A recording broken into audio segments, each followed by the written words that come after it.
every day the Republic stands is only possible because of those who did what had to be done when duty called, and the cost was everything to them and to their families. Our debt to them is eternal, and it does not diminish with time. It only grows and grows and grows with each passing year. The greatest monument to their courage is not carved in marble or cast in bronze. It's all around us, an American nation, 325 million strong, which will soon be greater than it has ever been before. It will be. And so today we uphold the memory of our heroes as people have done since ancient times by telling their stories and exalting their names. Senior Master Sergeant Elroy Harworth was a young, beautiful man from Earhart, Minnesota, when he enlisted in the Air Force and was sent to Vietnam. 59 years ago this very week, Elroy and his crewmates climbed into the dark skies over Da Nang on a classified mission known as Operation Carolina Moon.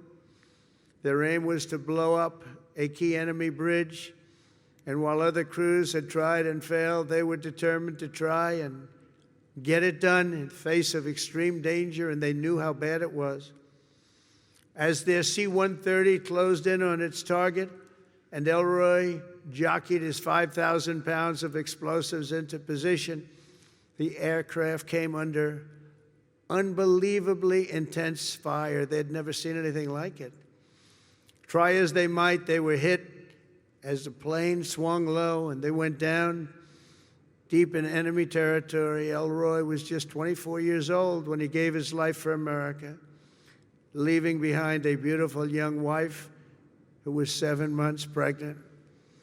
That meant Elroy would never know the joy of meeting his son Troy or seeing him grow, and he would never have the pride to watch his son follow in his father's footsteps and serve 2 decades in the U.S. Army. Sergeant First Class Troy Harworth is with us today, joined by his wife Sonia and their son John, the grandson Elroy never got to hold.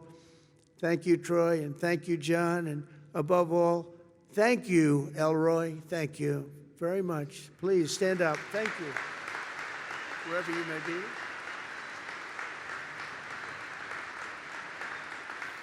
Thank you very much. Great family. Corporal Ryan McGee of Fredericksburg, Virginia, knew from the time he saw the towers fall on 9/11 that he wanted to be an Army Ranger. He was an American guy, all American. He was a tough guy. He was the top of everything. In high school, he was captain of the football team and was voted friendliest and most charming by his peers. Ryan joined the Army soon after graduation, and after 3 tours in Afghanistan, he deployed to Iraq. He and his unit were tasked with hunting down a weapon facilitator and a suicide bomber cell near Baghdad, a vicious, vicious cell, killing many, many people. 16 years ago this month, they engaged the enemy in a firefight, and Ryan was mortally wounded. He gave his life at 21 years old, and today he rests until the end of time in the famed Section 60 here at Arlington, where we have buried our honored dead from the War on Terror. We are joined today by Ryan's mom, Sherry, and Sherry, all of America shares in your grief, and more importantly, we share in your pride in your wonderful son. And thank you so much for being here, Sherry. Here's Sherry.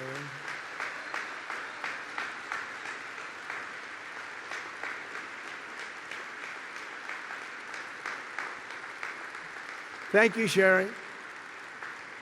Thank you very much. On behalf of everyone. This crowd is so big, she's hard to find. Once I saw her, she really stands out. Thank you, Sherry, very much. Senior Chief Petty Officer Shannon Kent grew up in Pine Plains, New York, before enlisting in the Navy in 2003. and she quickly became one of the rising stars. She was an absolute winner. As a linguist, translator, and cryptologic technician, Shannon worked alongside elite special force units like Delta Force and Navy SEALs to help them capture and kill terrorists. She was among the first women ever to do it, and she did it better than anyone.